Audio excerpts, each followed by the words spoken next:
You've booked your flights, your hotel, maybe even, your tours. Mm. But what if the biggest mistake you're making isn't about where you go, but how you communicate once you're actually there? Mm. So many travelers think, basic English is enough, but then they find themselves completely lost, sometimes literally lost, when something unexpected happens abroad. Right.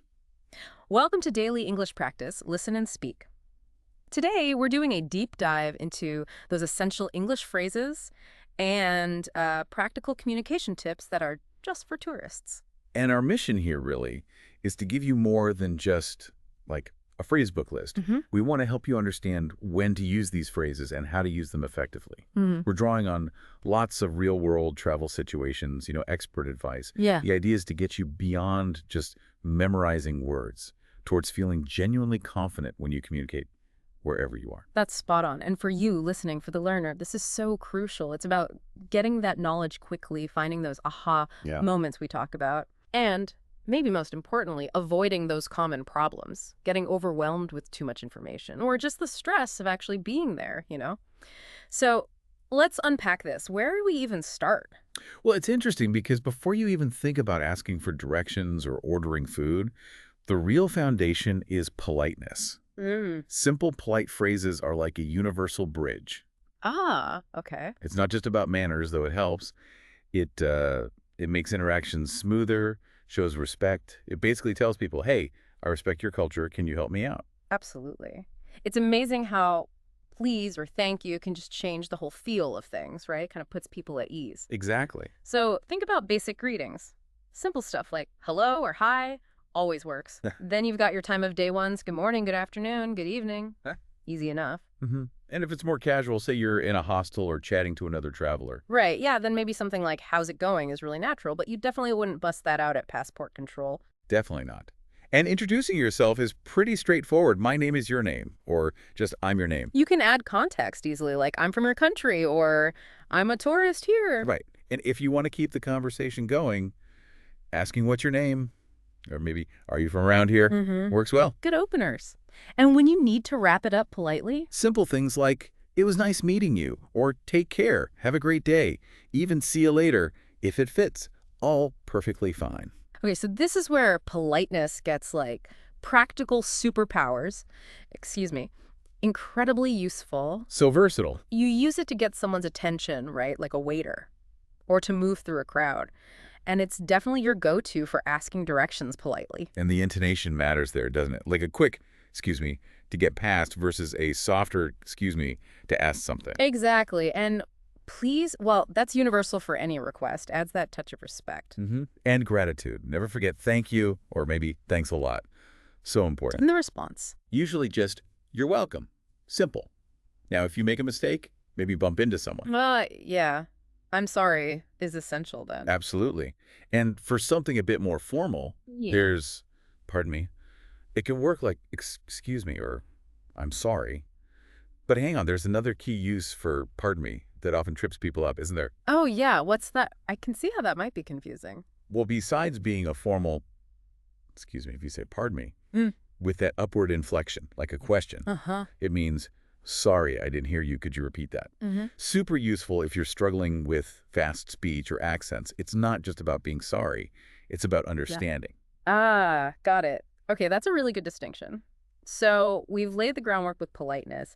Now the actual journey begins, right? Like stepping into the airport. Exactly. You've got your greetings down, but now you're at that busy check-in desk, maybe feeling a bit nervous about the questions. Yeah, totally. Knowing a few key phrases here makes a huge difference. You might start with, I've come to collect my tickets. Or maybe, I have a flight booked under your name. Okay, and what will they ask me? They'll probably ask things like, do you have your booking reference? Or simply, where are you flying to? Right. And luggage questions. Oh, definitely. Did you pack your bags yourself? Or how many bags are you checking in? For carry-on, maybe? Could I see your hand baggage, please? You might need to ask them, is this okay for carry-on? Or, do I need to check this? And the seat question. Yes. Would you like a window or an aisle seat? Good to have your preference ready. See how many are just straightforward questions to you. Yeah, being ready for them definitely makes you feel less flustered. Totally. Okay, then you hit security. The instructions are usually pretty clear, but good to know. Are you carrying any liquids? You'll hear, could you take off your coat shoes belt, please? A lot. And the laptop one. Please take your laptop out of its case. Right. And look out for signs. Arrivals, departures, baggage reclaim, passport control, duty-free. The usual suspects. And in the departure lounge, listen for announcements like, the flight's been delayed. Yeah. Hopefully not. Or canceled, or now boarding. And on the plane itself, it's usually, please fasten your seatbelt and return your seat to the upright position. Standard stuff. Okay, so you've survived the airport. Now, checking into your hotel, it's usually calmer, but still has its own lingo. Yeah, what's key here? On arrival, just a simple, I have a reservation under the name, your name, should do it. Nice and easy. The receptionist might ask, do you have any questions? That's your chance to ask things like, what time is the checkout? Ooh, good one to know. And keywords. You'll hear reservation, obviously, check-in, front desk, room key, maybe elevator or lift, and ground floor. Pretty standard. Well, what if something's wrong? Like no hot water. It happens. Right. You need to be able to say, I have a problem with, or be specific, there's no hot water in my room. Sometimes, if it's a real inconvenience, they might offer you something like a complimentary breakfast. Worth knowing. Good tip. And checking out. Just, I would like to check out, please. Your room number. That's it. Simple enough. And it helps to know the terms for services, too, like room service, minibar, air conditioning, free Wi-Fi, maybe gym, business center, restaurant. Just helps you navigate the hotel better. Got it. So we're landed, checked in. Now it's time to actually see the place, which brings us to getting around. Directions and public transport. Crucial stuff. When you need directions, how do you ask without feeling awkward, especially if you're a bit lost? Politeness first, always. Excuse me, could you tell me how to get to the station?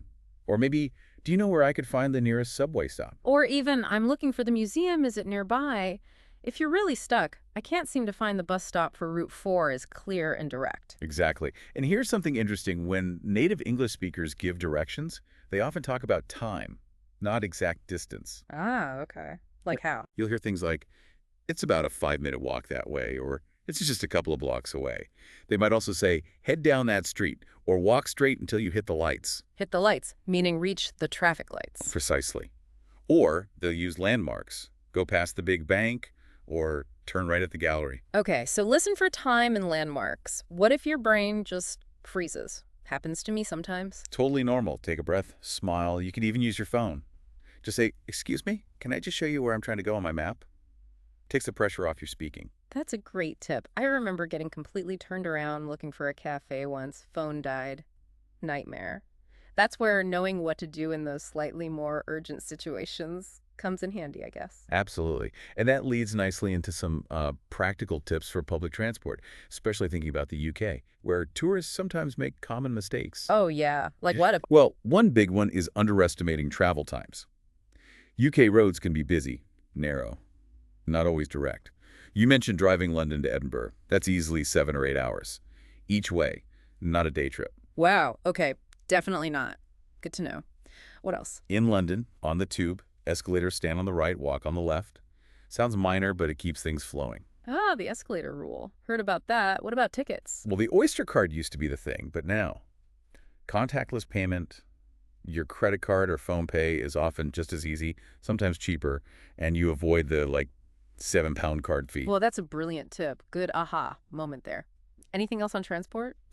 Just maybe don't rely too heavily on trains for super tight schedules. They can be, let's say, occasionally unreliable or expensive if you don't book ahead. Using journey planner apps like the DOT tickets app mentioned in our sources is smart, but paper tickets are still an option too. Right. It's all about being prepared and kind of understanding the local way of doing things, isn't it? Exactly. Moving beyond just words to the unwritten rules. Okay, so navigation sorted. What about the fun stuff? Food, shopping. Let's talk daily delights. Eating out first? Yes. Booking a table. I'd like to book a table for 5, or maybe can I make a reservation for 2? And if you just walk in? You can ask, do you have a free table for 3? Or just, do you require a reservation? Good. Ordering drinks. Can I have the wine list, please? Yeah. Or do you serve tea? If you're stuck, asking which do you recommend is always a safe bet. Nice. And for food? You could ask, what's your specialty? Or what's today's special? Super important. If you have dietary needs, ask clearly. Do you serve vegetarian dishes? Or allergies. That's critical. Absolutely. I have allergies to peanuts. Are there any nuts in this dish? Yeah. You have to be proactive about allergies. Definitely. Need more time to choose. Just say, could you please give us a few more minutes to decide? Yeah. Totally fine. And after the meal, a compliment is nice. Yeah, it was a tasty meal. Or, your dishes are savory. Simple appreciation. Ask, do you accept credit card? And then, may I ask for the bill, please? Or just, could we have the bill? Okay, standard restaurant stuff. But Yeah. you mentioned UK pubs earlier. They're a bit different, right? Yeah, the etiquette can be slightly different. Often there's no table service. You go to the bar to order drinks and food, usually giving your table number if you're eating. Ah, okay. So you don't wait for someone to come to you. Not usually, unless it's clearly set up that way, maybe in a gastropub. Generally, find an empty table, note the number, and head to the bar. Got it. What about kids? Under 18s are usually allowed, especially in pubs that serve a lot of food. And surprisingly, 17-year-olds can legally drink alcohol with a sit-down meal in a pub. Really? Interesting. Any other pub tips? Well, the sources suggest maybe skipping the big chain pubs like Weatherspoons, Spoons if you want a truly authentic feel, though their app ordering is convenient. And for classic fish and chips, often better to find a dedicated fish and chip shop rather than getting it in a pub. Good local knowledge. Bar service is still common then. Very much so, especially outside the big city centers. Don't just assume table service everywhere. Okay, great insights. Now, shifting gears. Shopping. Whether you love it or just need socks. Haha, right. Finding things, I'm looking for, or where can I find? And if you're just browsing? A simple, I'm just looking, thanks, works perfectly to signal you don't need help right now. Trying on clothes. Could I try this on? And then you might need, do you have this in a bigger size, or a smaller size, or in blue, pink, etc. Essential fitting room phrases. Paying. Can I pay by card? Is key, because some smaller shops might still prefer cash or have a minimum spend. Queuing. That's big in the UK, right? Very. If you're unsure, politely ask, are you in the queue? Or is this the end of the queue? Shows respect for the system. Good one. Returns. Would I return this, please? You'll likely need the receipt. Basic. How much is this? Maybe that's on sale. You might hear things described as pricey, meaning expensive or cheap. Cheap can mean good value, or sometimes poor quality. So context matters. Right. And other ways to talk about cost. It cost a fortune, or that's a ripoff if it feels unfairly expensive. Or the positive side, that's a good deal. Or it was a real bargain. Exactly. Also useful, finding out store hours. What time do you close? Or are you open on Sundays? And watch for signs like buy one, get one free, often called Bojoff, or clearance sale, reduced to clear. And a few fun idioms. Go window shopping, just looking, not buying. To shop around, comparing prices, and pay through the nose, paying way too much. Love those. Okay, so we've covered a lot of the day-to-day. But what about when things don't go to plan, handling the unexpected? Emergencies. Yeah, really important. First, get attention. Excuse me, can you help me? Or, more urgently, I have an emergency. Be clear. Then explain the problem. Get specific if you can. I'm having trouble walking. I can't find my hotel. I'm having trouble breathing. If it's someone else, my friend isn't feeling well. Or, for pain, I have a pain in my chest or in my tooth. What about being lost? Beyond just, I'm lost. I can't seem to find the place you're looking for. Or, I got separated from my friend or my tour group. If something or someone is missing, my child is missing, or my backpack is missing, be ready to describe them. Okay. Medical stuff. Key phrases. I don't feel well, or I don't feel so well. Can you call a doctor, please? Or simply, I need a doctor. Asking, is there a pharmacy nearby is also useful and critical for allergies. I'm allergic to the substance. Or, if injured, I've been injured. What about phone problems? Like my dead phone story. Happens all the time. My phone is dead. Do you have a charger? Or maybe, is there somewhere nearby where I can charge my phone? Super practical. Totally. And bigger travel emergencies. Knowing where to go. Where is the nearest police station? Dealing with mistransport. I've missed my flight train bus. Needing official help. Can you help me contact my embassy? Asking about safety. Is this area safe? And if you need to make a call but can't. Ask, can I use your phone to call for help? Mm. Know the local emergency number? Or ask, what is the emergency number here? Mm-hmm. And if communication is tough, can you call someone who speaks English? Might be necessary. That covers a lot of tricky situations. So thinking about those UK-specific mistakes, again, beyond language, What else should people avoid? Well, we mentioned overscheduling. The advice is definitely do less, do it better. Don't try to cram Stonehenge, Bath, and the Cotswolds into one-day trip from London. Right. And the road crossing thing. Crucial. Look Yeah. right first in the UK because they drive on the left. It's counterintuitive for many visitors. What about tourist traps? Yeah, sources suggest areas like Leicester Square, Oxford Street, maybe even Borough Market can be overpriced and crowded. Better to explore places like Greenwich, walk the canals, enjoy Hyde Park, or visit the many free museums. Good alternatives. Anything else? Don't assume everyone speaks English, even though it's common. Always be polite, and please don't stop suddenly in the middle of a busy pavement to check your phone or map. Step aside. It drives locals mad.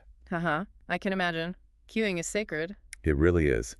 Also, remember you need to book super popular things like the Harry Potter studio tour months ahead. Don't expect table service everywhere. Pack a jacket, even in summer, especially for Scotland. Practical advice. And maybe avoid those red phone boxes. Yeah. Apparently, they often smell pretty bad inside. Maybe just take a photo from the outside. Yeah. And don't touch the horses, like the household cavalry ones. They might bite. Good warnings. So we've covered a massive amount of phrases and tips. How do you actually make all this stick so it's there when you need it, not just on a list? It really comes down to practice.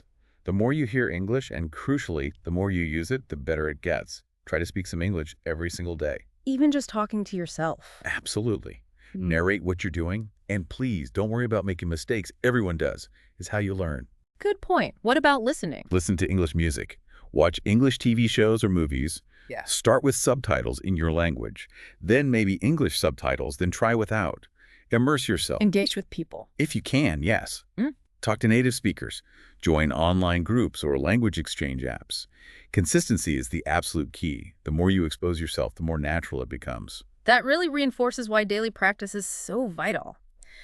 Okay, so this deep dive has been pretty comprehensive. We've gone from hellos and thank yous through airports, hotels, asking directions, using transport, then enjoying food, shopping, and even handling emergencies and avoiding common mistakes. It's a lot, but understanding these phrases, Yeah. and like we said, when and how to use them, can genuinely change your whole travel experience. Yeah, it's not just about the words, is it? Not at all. That's the so what here. Real confidence when traveling comes from feeling prepared to communicate, knowing you can probably handle problems if they pop up, and understanding a bit about the local culture. That's what leads to those richer, more memorable experiences. Well said. So, as you plan your next trip, here's something to think about. Will your biggest souvenir be, I don't know, a fridge magnet? Or will it be the confidence you gain from actually connecting with the world around you, one English phrase at a time? Nice thought. Thank you so much for joining us on this deep dive into English for Tourists here on Daily English Practice. Listen and speak. If you found this helpful, please do subscribe to our channel for more insights to help you become a truly well-informed traveler.